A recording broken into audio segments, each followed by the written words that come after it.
All right, I've got the bottle emptied out, all the popcorn out of it. I have punched using a leather punch holes in there. That's where I'm going to attach carrying straps. You can sew D-rings onto here. You could sew tabs onto here. You could cut slots, however you want to do it. I use a punch.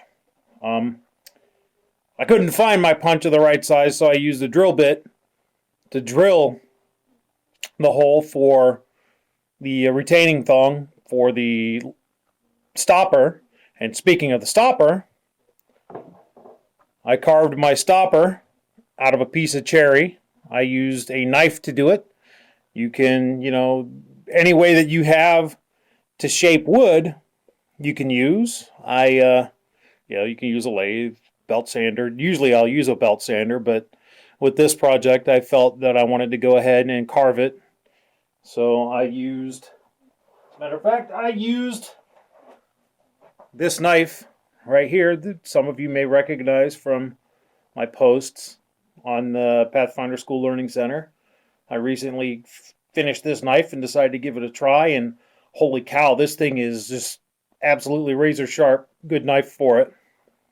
So anyway, carved that out of cherry. I'm not going to sand it. I think that the knife gave it a smooth enough finish as is. And I kind of like the hand-hewn look of it, so yeah, that's what I'm going to go with. What I will do with the stopper when I have it done is I will put it in my wax, which, as you can see, is a large roasting pan on top of an electric double burner there, filled with a 50-50 mixture of beeswax and paraffin.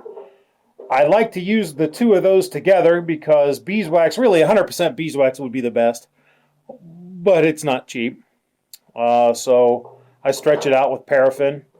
Paraffin's a little harder than beeswax. Beeswax has a better, it's got that nice honey scent to it.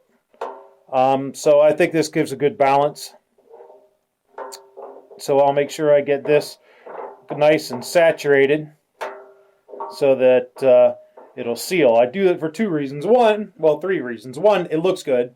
It puts a nice finish on the stopper once you buff it out. Two, it seals the wood so that the wood doesn't draw moisture and swell. And third, it helps prevent the stopper from sticking inside in the neck of the bottle, because while I'm going to saturate completely, totally, and utterly this bottle with wax, thus making it extremely hard and rigid right now, there's some give to it, and it isn't waterproof. But putting the wax in it will make it waterproof and give it a lot of rigidity. There are several different ways you can do this. Some folks will stick the bottle in an oven at about 180 degrees. You want to be very, very careful, because if you get any much higher than that, you're going to plasticize the leather and it changes the composition of it. And you don't want that. You could burn it, make it very brittle. But you can do it. I used to do it in the oven. Some people will use ye old heat gun and put some heat on the leather to open up the pores and everything. And they'll use a paintbrush and paint the wax on, let it soak in, paint it some more.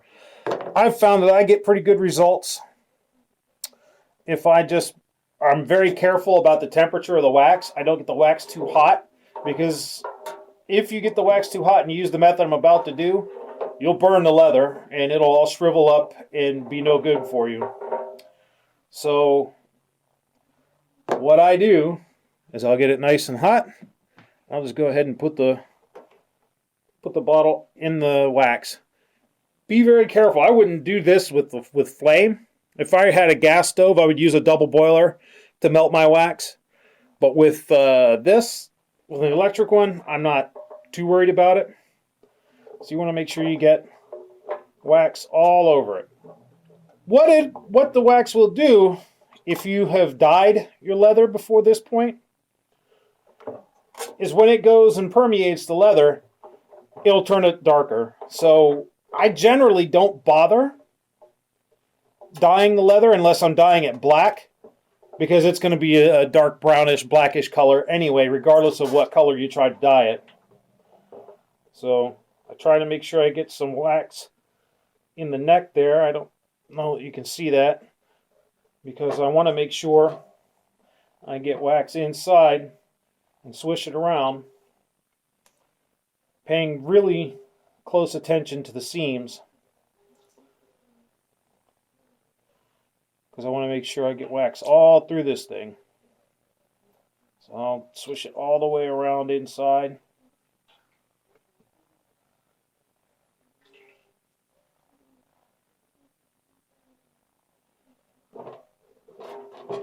And I'll keep moving the bottle around. You'll see that some places the wax will start to cool on there, so I'll submerge that spot some more and melt the wax off.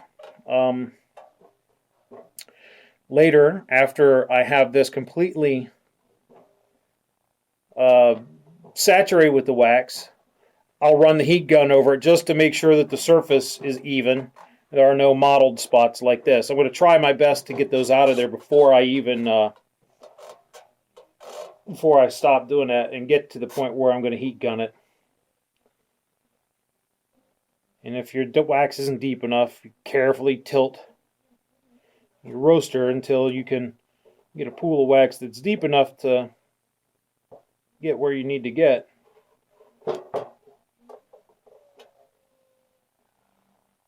Just the key to this is making sure that your wax, really you want it at a temperature that's just above the melting point. You don't want to get it hot, because again, as I said before, you will burn it if you get it too hot. It'll cause the leather to shrivel up and it'll just be no good. But if you're careful, if you have the leather, not the leather, but the wax hot, but not too hot, and I know that's a real precise scientific temperature specification there, isn't it? Hot, but not too hot. But, you know, really, this isn't a science, it's more of an art. And if you get it just right, well, you'll have a bottle that turns out really, really nice. Get that spot. You're going to get some wax on you. I mean, it comes right off. Put it back in the roaster. Speaking of which, get a roaster if you're going to do this more than once. If you're going to do this once, I would just use a cheap aluminum one. You know, one of the $1 disposables you can get at any dollar store. But I went and I bought this enameled one because I knew I was going to do this over and over and over again. Don't use one that you're going to use for food. And particularly when it comes to the next step, which is sealing it with pitch, you definitely don't want to use any vessel that you're going to use for, again, with food on that step, because you'll just completely ruin it. And if it belongs to your significant other, you will be in the doghouse for quite some time. You don't want that. Well, I don't know. Maybe you do. I don't want it. So I felt discretion was the better part of valor, and I got my own stuff. I just, I didn't think of it as buying cookware. I thought of it as buying tools. So,